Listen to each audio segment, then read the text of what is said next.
getting on to 15 years now as a company. And I think in that time, we've done a lot of great work. You know, we have a great reputation for advice, solid technical advice. We have a great reputation with all of our clients, how we deal with them and how we add value. But, you know, we reflected and we recognized that, you know, perhaps engineers are not always the best people to sort of shout from the rooftops about how great we are. Yeah. And that's something that we were really not doing well as a company. We weren't reflecting the value that our clients were seeing in our external message. And you know, we've just moved to these fantastic new offices just below Cowton Hill here in beautiful Edinburgh. And it was a great time to think about rebranding and to take it a kind of a fresh look at things. And you know, it's also coincided with a big change in our product offering. We're now starting to develop and offer products in the energy transition. And you know, again, that has a bit of a different feel to the traditional oil and gas that we've come from. And we wanted to reflect that in a lot of the imagery, the branding, the new logo as well. So it was a really good time to do it. Perhaps if we do reflect back, we were a little bit conservative. Yeah, I'd say so. Yeah. Yeah. So it's exciting for us as an organisation to be embracing this. We want to reflect out to people that perhaps haven't heard of us or perhaps are vaguely aware of us, what our clients are telling us. Yeah. Our clients have worked with us a lot and see the value.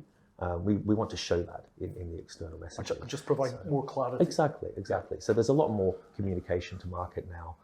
There's a lot more work on social media, which again is not something we historically did. And I think that's all to the good. Yeah, I agree, completely agree. So I guess 2007, so we're sitting circa 15 years. How's that journey been? How has that shaped our team, our product, our services portfolio? How has that evolved over the 15-year piece? Yeah, it's been a big evolution. You know, when Belltree started, it was essentially 2 employees and a vision and a coffee table. And here we are now. We've got a team here in headquarters in Edinburgh. Do we still have the coffee table? We still do have the coffee table. We'll have to put it in a museum one day. But you know, now we've got agents all around the world. We've got employees throughout the UK. So we're a much bigger team now that has a lot more horsepower. And you know, we've also evolved our service offering a lot over that time. You know, when we started off, we were focused on really rehabilitating mature oil fields in the UK. We serviced the Edinburgh operator market quite a lot. There were kind of main operators here in Edinburgh. So we were much smaller focus, you know, on the UK, and with a very niche focus on mature oil fields. You know, you wind that forward now. We're working across 5 continents. We're now a software provider. We now work with clients big and small, up to some of the biggest oil companies in the world. We're working with government regulators all around the world, including OPEC member states. And so there's been a huge transition in the sorts of things that we're doing, but there's still maintaining a focus on value. So what we're carrying right through that entire time is trying to understand what people need, the problems they're facing, and then developing the best solution to offer them. Completely agree. Would you agree that when the business was formed and we had the very niche Edinburgh E&P customer base, we developed the ability and customer empathy to form intimate working relationships and going that extra mile. That ethos, I would suggest, and I'm sure you do agree, remains no matter what the scale of custom or end custom is. We do endeavour heavily to listen, fully understand, and action where possible to our values. So I'm glad you agree. So when we did start out, it was a very small cluster of customers, and now we serve customers worldwide. You've highlighted the 5 continents, you've highlighted the governments, you've highlighted the major energy companies. Why do you think we've managed to develop these opportunities?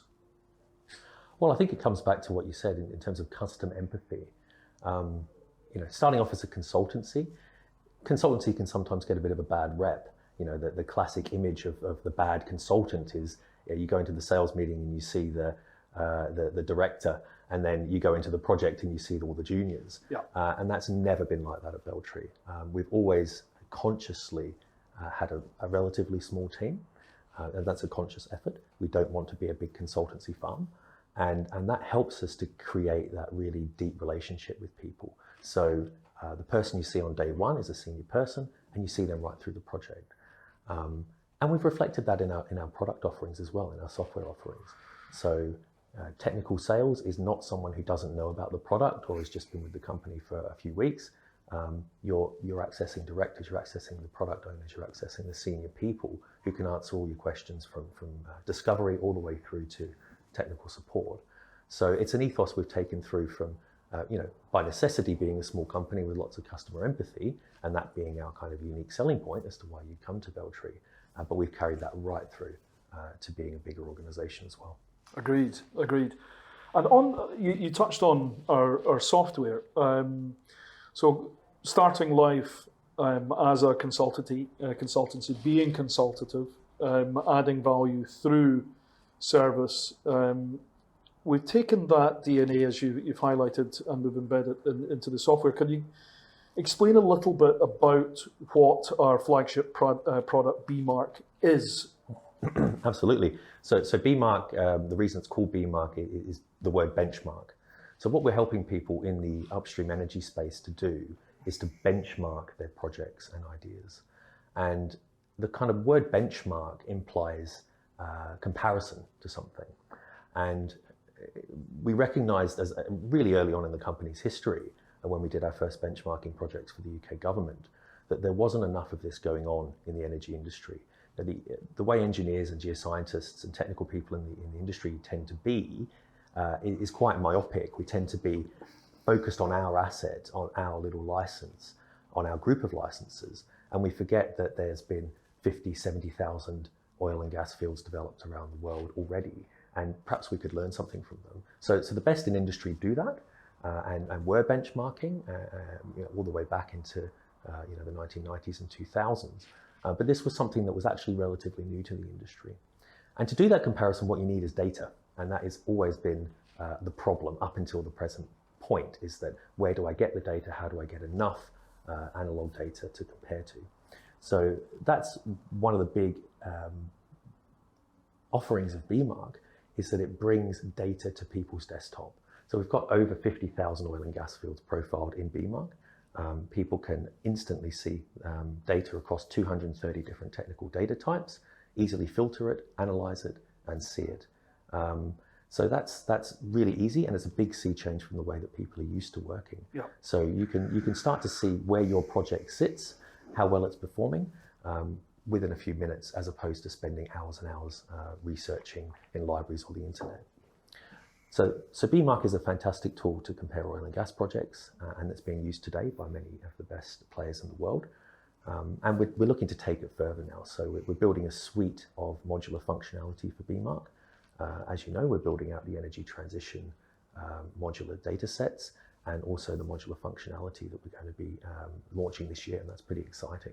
So we're starting off with bMark CCS, which is going to be our carbon capture module, and that'll take very much the same idea, is that it'll be providing you with world-leading data sets around the world of all the relevant data that's going to help you benchmark carbon capture projects and take it right the way through from conception all the way through to resource booking. Fantastic. So in effect, what we've done is capture data, which is a massive job, a massive undertaking. And we have worked extensively over, a decade? Yeah, even longer. Even longer.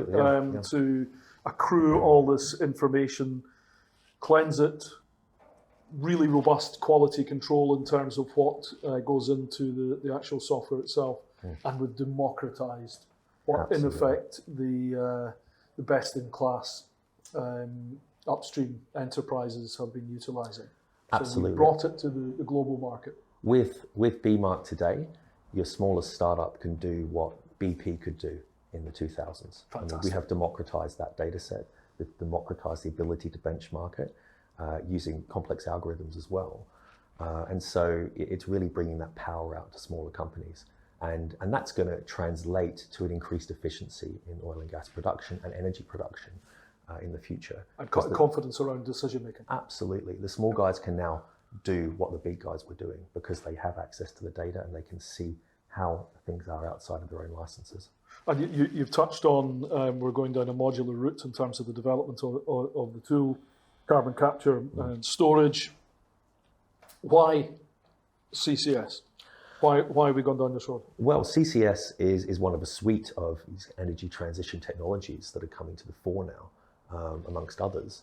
But I think it's an incredibly important technology. We recognize at Belltree that we need to reduce the world's emissions profile, but the world's energy profile is going up and up and up. So energy demand is going up, and hydrocarbons are a necessary part of that mix for at least the next few decades. So we recognize that we need to make hydrocarbons cleaner, more efficient, more advantaged, and that means many things in terms of economics as well as in terms of emissions profile and reducing the carbon footprint. And one of the best ways that we can think of to reduce the carbon footprint of oil and gas at the moment is to simply close that carbon loop, is to take the carbon that's being emitted from that energy source, which is the damaging part, and get that back underground where it's not causing any damage. And that way you can get all the fantastic benefits of hydrocarbons, which there are many, without any of the drawbacks, which obviously is the carbon. So CCS is the hottest part of the energy transition industry as we see it at the moment. There's over 140 projects going on around the world from in planning through to implementation stage. And we're capturing data and profiling those projects in our new module. So it's a hot industry, but it's also a very nascent industry. You compare 140 projects in CCS to over 50,000 in traditional oil and gas. You don't have the same weight of experience and data. So we'll be learning as an industry, and it's important to capture those learnings in data and provide those to people so that we're really helping people to be data driven right from the start of the industry. Fantastic, fantastic. So in effect, we have developed tools and future tools that will close the knowledge gap, inform decisions, validate all the good work that's going on, but ultimately enable our customers to realize the journey that they need to go on from a transition perspective as well. Absolutely, and that knowledge gap that you mentioned is a big one, because we don't have a huge skill base of people around the world who have done this before. So CCS is new to most people, and when something's new, really what you want is a tool that helps you get it right, to make sure that we don't make mistakes. And so we're trying to build a lot of best practice that's coming out of academia into our new modular functionality, alongside new data sets to help support people as they're going out into the world and developing CCS projects. Fantastic. It's very exciting. What has been the greatest challenge we've faced since 2007? And what do you envisage future challenges to look like and impact our business? Well, I think COVID was one of the biggest challenges that we faced, but actually it turned out to be a huge opportunity. It helped us to focus our minds on digitalization, on the ability to deal with customers remotely. It was obviously by necessity with COVID, but that skill set actually translates really well into an internationally focused small business.